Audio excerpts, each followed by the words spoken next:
I found out the baby wasn't mine minutes before he said, "I do" at our wedding. Hi, my name's Josh. I'm 34 years old, living in Indiana, and I run a small custom woodworking business. Cabinets, built-ins, high-end finishes, the kind of stuff that takes forever to learn but people are willing to pay good money for. I built it from the ground up, and I'm proud of it.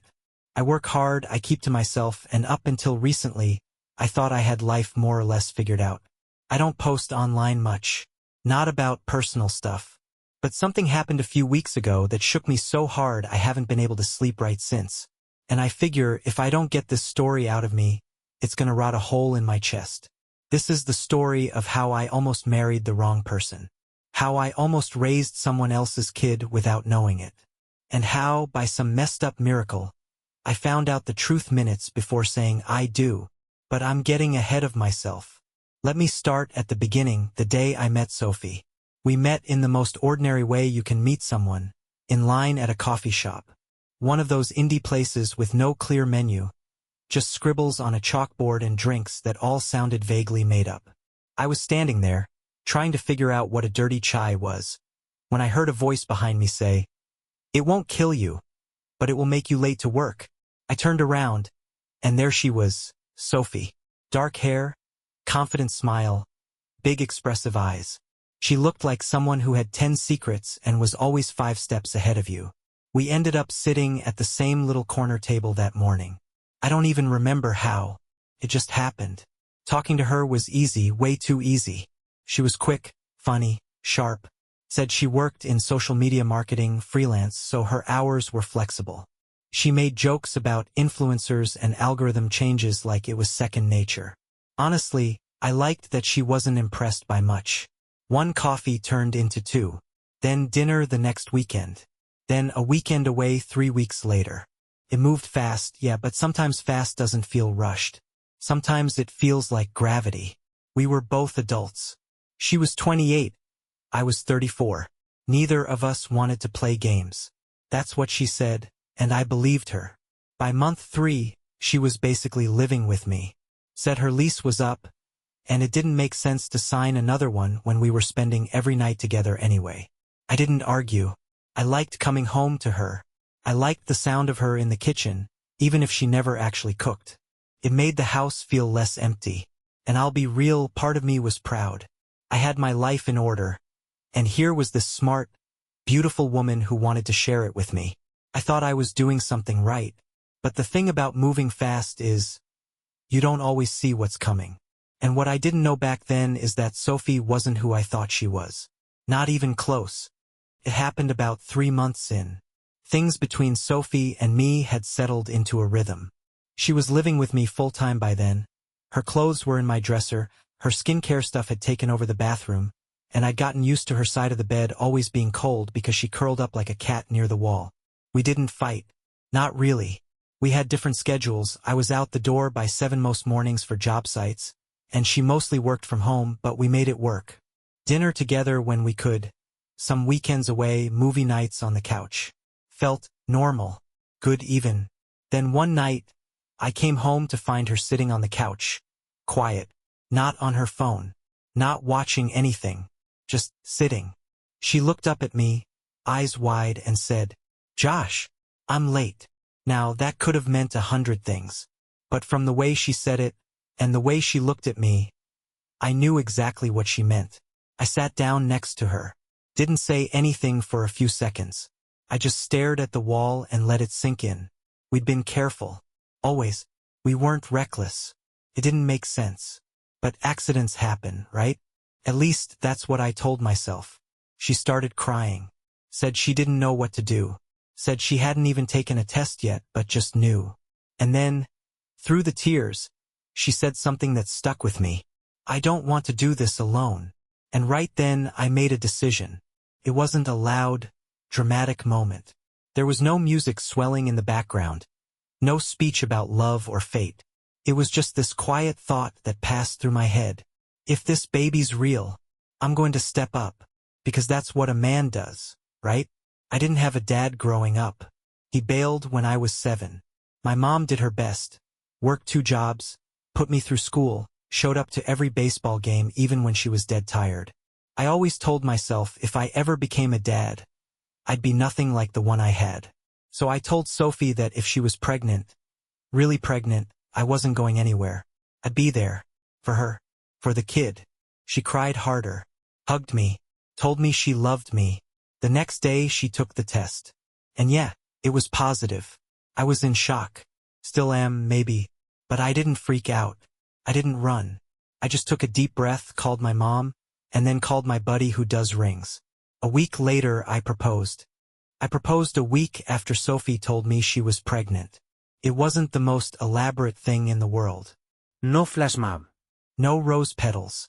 Just me, her, a quiet Sunday morning, and a ring I picked out from a local jeweler who owed me a favor. Simple. Real. I told her I didn't want this to feel like a panic move, and it wasn't. I meant it. I wasn't proposing because of the baby. I was proposing because I thought we were building something real. Because when I pictured the next 10 years of my life, she was already in it. She said yes. But it was strange. She cried happy tears, I thought, and said yes right away, no hesitation.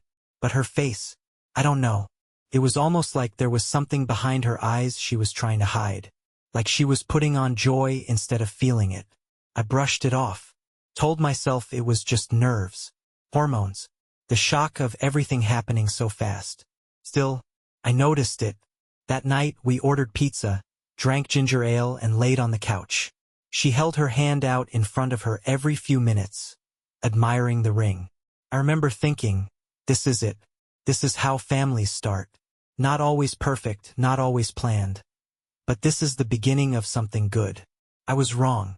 But at the time, I believed in it. I believed in us.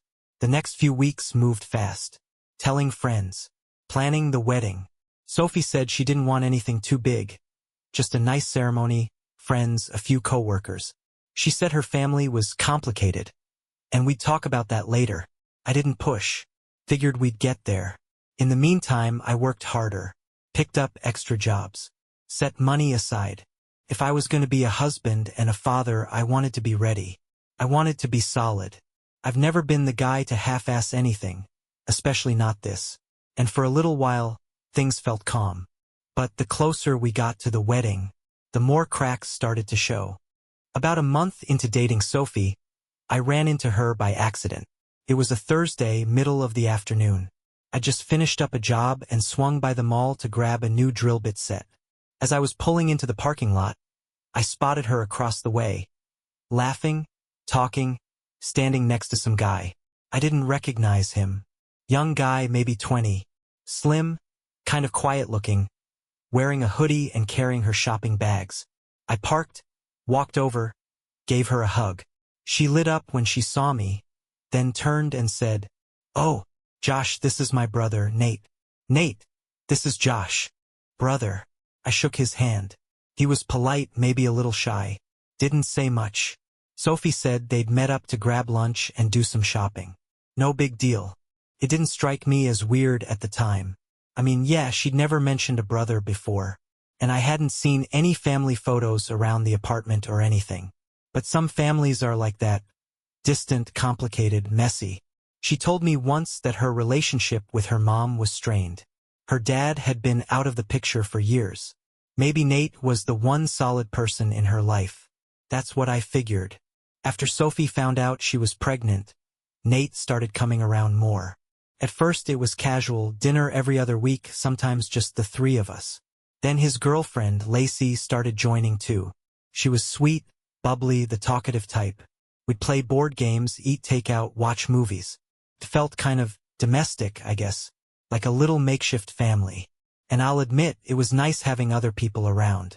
Sophie lit up when they came over. She'd lean into Nate, laugh at his jokes, ask his opinion on baby names. It all seemed innocent enough. Just a tight-knit bond. We became friends as couples, the four of us. Went on double dates, backyard barbecues, even talked about renting a cabin together one weekend before the baby comes. At the time, I thought, maybe this is a blessing. I don't have much family. Neither does she. Maybe this is our circle. Maybe this is what starting a family looks like. But now, looking back, there were signs. Even then, I just didn't want to see them. I've never been afraid of hard work. I've been waking up at 5:30 a.m. since I was 16. Back when I was sweeping up sawdust in a shop for $10 an hour and dreaming about owning my own business someday. Now, I've got clients who wait 6 months for one of my builds. I earned that. Every splinter, every sore joint, every late invoice I chased down. All of it. So when Sophie got pregnant, I did what made sense to me. I worked even harder. Extra projects. Weekend hours. Got ahead on the books. Lined up 3 new builds to carry us through her due date. I set up a savings account. Started pricing out cribs and car seats and looking into health insurance plans. Because I knew life was about to change. And I wanted us to be ready. Meanwhile, Sophie was on a completely different wavelength. Her mornings started around 10, sometimes 11. I'd already be on my second coffee and halfway through a staircase install while she was just rolling out of bed in one of my hoodies. Sleep still in her eyes, checking her phone before anything else. She had freelance gigs, social media stuff for a yoga studio, a boutique candle brand, a couple other places, but it barely seemed like work. 2 hours here, maybe 3 if she felt like it. The rest of her time? Salons. Shopping. Brunch. Always brunch. She had this group of girls. I never learned all their names, and they'd meet 2 or 3 times a week. Long lunches, matching lattes, fresh nails every time she walked through the door.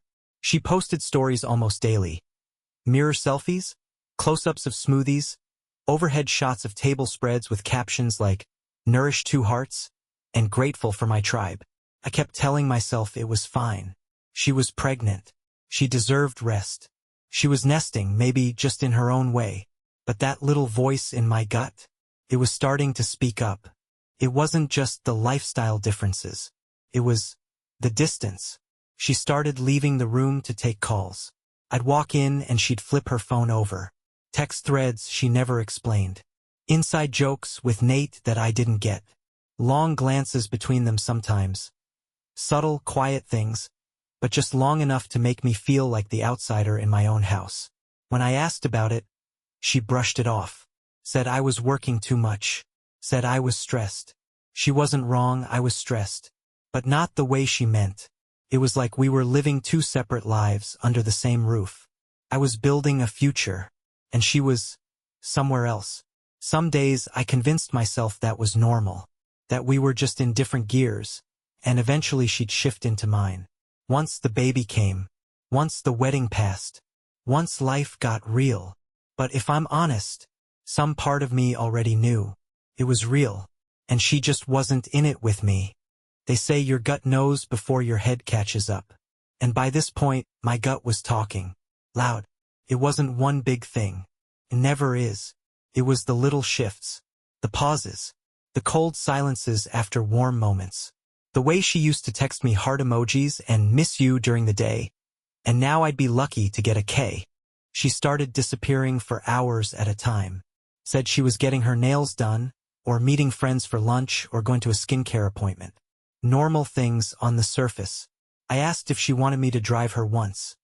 She said no, kind of sharp. I asked who she was meeting. Just the girls. No names. When she came back, she always looked perfect. Always smelled like new perfume. Lip gloss shining. Tired, but a strange kind of tired. Almost like someone who'd been acting all day. The weirdest part? Whenever she wasn't out with her friends, she was with Nate. She'd laugh when I asked. He's my brother, Josh. We're just close. And yeah, okay, I'm not the jealous type. I've got female friends. I get it. But it was getting weird. She'd cancel plans with me to go to lunch with him. Once, I came home early and found him sitting at our kitchen table while she cooked him dinner. Barefoot, wearing one of my t-shirts, like it was the most normal thing in the world. They always had their own inside jokes. Their own little bubble. I started to feel like a third wheel in my own relationship. And then there was her phone. Always upside down. Always locked. Once, she left it in the living room while she went to the bathroom, and it lit up with a message from a name I didn't recognize. She walked out, saw me glance at it, and snatched it up so fast you'd think it was a bomb. That night, I lay in bed staring at the ceiling, feeling like an idiot, but also feeling something wasn't right. So the next morning, I did something I'm not proud of. Something I never thought I'd do. I followed her. She said she was meeting a friend for coffee and then getting a facial at a place in the plaza near the freeway. She left in leggings and a hoodie, kissed my cheek like always, and drove off like it was just another Tuesday. I waited 5 minutes. Then I grabbed my keys. I didn't even know what I expected to find. I told myself it was just to clear my head, just to prove I was overthinking it. But deep down, I think I already knew. I was about to see something I couldn't unsee. So yeah, I followed her.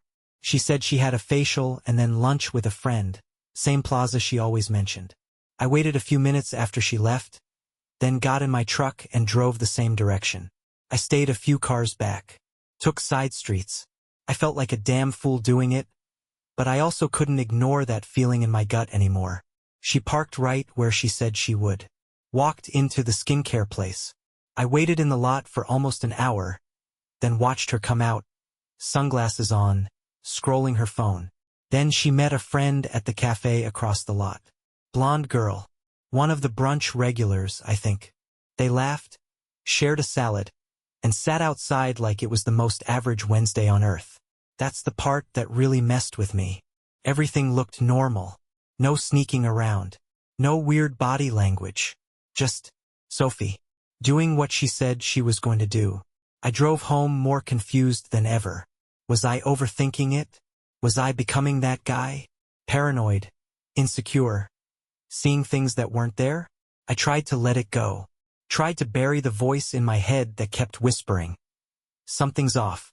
We were just a few weeks out from the wedding at that point. The house was full of RSVP cards and half-assembled centerpieces. Sophie was deep into planning mode, picking out flower colors, tweaking the playlist, obsessing over lighting and napkins. One night, while we were finalizing the guest list, I asked her gently, "Hey, are you sure you don't want to invite your mom?" She shook her head. "No. We're not on speaking terms.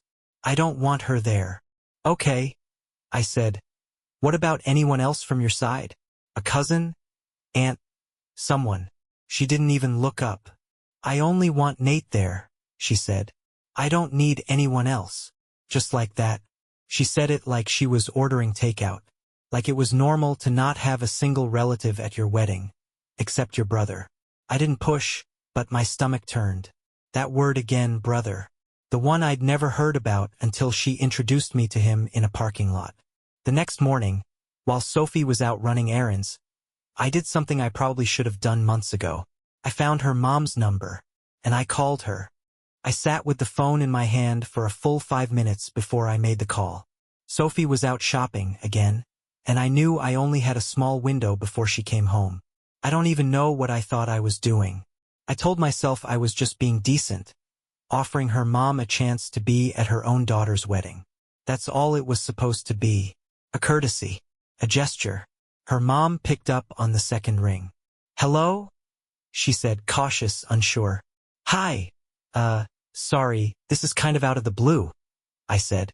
"My name's Josh. I'm engaged to Sophie." There was a pause. Long enough to feel it. "Oh," she said. "I know you two have had a rough patch," I continued. "But I just wanted to reach out. We're getting married in a couple weeks, and I thought, if you wanted to be there, I think it'd mean something. To both of you." Silence again. Then she said, "She didn't tell me she was engaged." I felt my jaw clench. "She hasn't said much about anything," her mom continued. "Not in a long time." I tried to steer it back. "She mentioned things were tense between you." I wasn't trying to pry. I just figured, maybe this could be a bridge, you know? "I'd like to come," she said. "If she wants me there." I smiled a little. "Good. I'll talk to her. By the way, her brother Nate's coming. He's the only family member she wanted there, so it's kind of a small circle." And that's when everything shifted. Her mom went quiet, completely quiet. Then she said it, slowly, like she was afraid to even ask. "Sophie doesn't have a brother." I blinked. "Sorry. She's an only child. Always has been." My throat went dry. I just sat there, staring at the floor, the phone pressed to my ear. I opened my mouth, but nothing came out.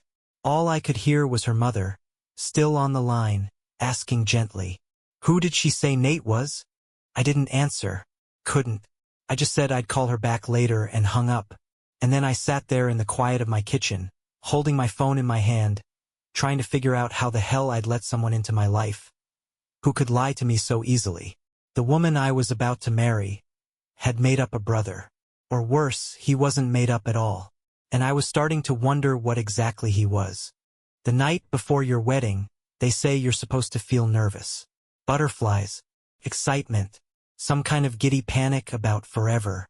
I didn't feel any of that. I felt numb. Sophie had been different ever since the guest list conversation. Colder, distracted, quick to smile when others were around, but quiet when we were alone. She'd been staying up late on her phone, but when I'd walk in the room, she'd drop it like it burned her. She said she was just tired. Said the planning was getting to her. Said she just wanted to get through tomorrow. And that word, through, stuck with me. We didn't talk about her mom. I didn't bring it up. I wanted to. God, I wanted to. I wanted to look her in the eye and say, "Why did your mom tell me you don't have a brother?" I wanted to ask, "Who is Nate?" Really? But I didn't. Because part of me was still clinging to the picture we'd painted. The home, the baby, the vows, the life we swore we wanted together. I didn't want to blow it all up without proof. So I waited. That night, I watched her pack her dress, fold it carefully into the garment bag, lay her jewelry out on the table. She looked so calm, so normal, but her eyes, they were somewhere else. We were supposed to sleep separately that night, for tradition's sake. She kissed me goodnight and said, "I'll see you tomorrow, okay?" And for a split second, I believed it. I believed the lie I'd been living in.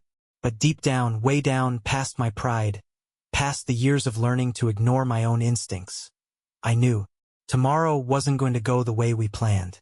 Not even close. Wedding day. I woke up feeling hollow. Slept maybe 3 hours, if that. My head was buzzing, stomach in knots. Couldn't eat. Couldn't focus. Felt like I was floating through someone else's life. I put on my suit. My best man made jokes, tried to loosen me up. My mom teared up when she saw me. Said I looked like my dad back before he walked out.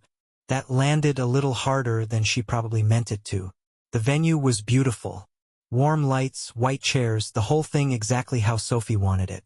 People started arriving. Music played. Photographers circled. Everyone smiled like it was a perfect day. Except me. Sophie hadn't arrived yet, but her dress had. Flowers were in place. The officiant was waiting. We were 20 minutes from the ceremony. And I couldn't breathe. So I slipped away, told everyone I needed a minute. Walked down the hall, past the prep room, and into the men's restroom. I needed air. Needed space. Needed something that wasn't so goddamn loud. I stepped into the last stall. Closed the door. Sat down on the closed toilet lid and stared at the floor. Then I heard the door open. Voices. I froze. First, Sophie's voice. Low. Frantic. Then his. Nate. They were arguing. Not yelling, whisper fighting. The kind of tense, urgent talk people have when they're scared of being heard. Too late for that. I didn't move. Didn't breathe. She said, "You shouldn't be here." He said, "What was I supposed to do? Just stay home while you marry him?" She said, "You know this is what's best. He's stable. He's ready. He can take care of everything." Then silence. Then, "It's not just about money, Nate," she said, her voice cracking. "He wants a family. You're 20 years old. You can't even take care of yourself." And just like that, the floor dropped out from under me. I sat there in that stall, fists clenched, hearing my whole life fall apart in real time. It wasn't a guess anymore. It wasn't paranoia. It wasn't overthinking. The baby wasn't mine. The brother wasn't a brother. He was the father. I don't know how long I stayed there after they left. A minute? 10? Couldn't tell. Everything blurred together. But eventually, I stood up, straightened my tie, and walked back into the hallway. I wasn't shaking anymore. I wasn't afraid. I was done. People always talk about wedding days like they're the happiest moment of your life. Smiles, tears, applause, the start of forever. Mine was quiet. Not on the outside. Outside, everything looked perfect. The chairs were full. The music was playing. My best man clapped me on the shoulder one last time before I walked to the front. But inside, nothing. Just silence. Cold and steady. I stood up there waiting, hands folded, eyes on the aisle. And then I saw her. Sophie. Dressed in white. Hair done. Makeup flawless. A bouquet in her hand and a lie in her eyes. She walked toward me, slow and graceful. And for a second I wondered if she knew. If she could see it on my face, the knowing. The ending. We took each other's hands. The officiant started talking. Some warm words about love, commitment, building a life together. I didn't hear most of it. I was watching her hands. Her fingers were shaking. Then came the moment. Do you, Josh, take Sophie to be your lawfully wedded wife? I looked at her. She smiled. It was small, nervous. I said, No. Gasped. Couple laughs. People thought it was a joke. I didn't blink. I kept my eyes on her and said, loud and clear, I just have one question before we go any further. She froze. I said, how does your mother not know you have a brother? Dead silence. Her smile dropped. All the color drained from her face. The crowd started murmuring. Someone, maybe her friend, stood halfway up like they weren't sure if they should rush the stage or stay seated. She whispered, Josh, please. I stepped back. You lied, I said. About him. About everything. I know who he is. I heard you. She stood there, still holding the bouquet like it might shield her. Then she dropped it and ran. Out of the room, down the aisle, through the open doors like the whole thing was on fire. A few seconds later, he followed her. Nate, or whatever the hell his real role was in her life, jogging after her like he was chasing a runaway secret. The rest of us? Just standing there. I didn't apologize. Didn't explain. I just turned to the officiant, nodded once, and walked out the opposite door. The first thing I did when I got home from the venue was take off the suit. Hung it up in the closet like nothing had happened. Then I stood in the middle of the living room and looked around at everything that was supposed to be ours. The gift baskets, the stacked up, unopened boxes of decorations, the framed ultrasound photo on the shelf. I didn't cry. I didn't scream or punch a wall. I just stood there for a long time, trying to remember where the lie started and where I let it keep going. I opened her closet next. Half of it was still packed for the honeymoon. Outfits she'd carefully folded, brand new sandals, a dress she said she couldn't wait to wear by the ocean. I sat on the edge of the bed and stared at all of it like it belonged to someone else. And then, quietly, I started packing her things. I didn't burn anything. I didn't throw it in the street. I just folded it piece by piece into boxes. By midnight, they were stacked by the front door. I texted her, your stuff's here. You can come get it tomorrow. Please don't bring him. She never replied. The next morning, I changed the locks. The morning after that, I took the ring to a pawn shop and sold it without saying a word. And the day after that, I sat in my workshop for 3 hours doing absolutely nothing. Just listening to the hum of machines and letting the silence fill every space she used to occupy. People started reaching out. Friends, her bridesmaids, her cousin, or whoever that girl really was, sent a long text asking for her side to be heard. I didn't respond. I didn't need to, because the thing about the truth is, once you hear it, you can't unhear it. Once you see it, you can't pretend it didn't happen. And for the first time in weeks, I didn't feel confused. I felt clean. Empty, yeah, but clean. It's been a few months now. The house is quiet again, but not in a sad way. It's mine again. I put her boxes in the garage. She never came for them. Eventually, I donated everything. The baby, I never got confirmation. I never needed to. The truth was already loud enough. I go to work. I come home. I cook for one. Sometimes I still catch myself imagining a different version of all this. A crib in the corner. A woman in the kitchen. A name on a marriage certificate. But then I remember, that was never real. What was real was the moment I said no. The moment I stopped trying to force something broken to look whole. The moment I stepped away from a lie so convincing, I almost built a life on it. And I swear to you, I've never been more sure of anything. That was the best no of my life.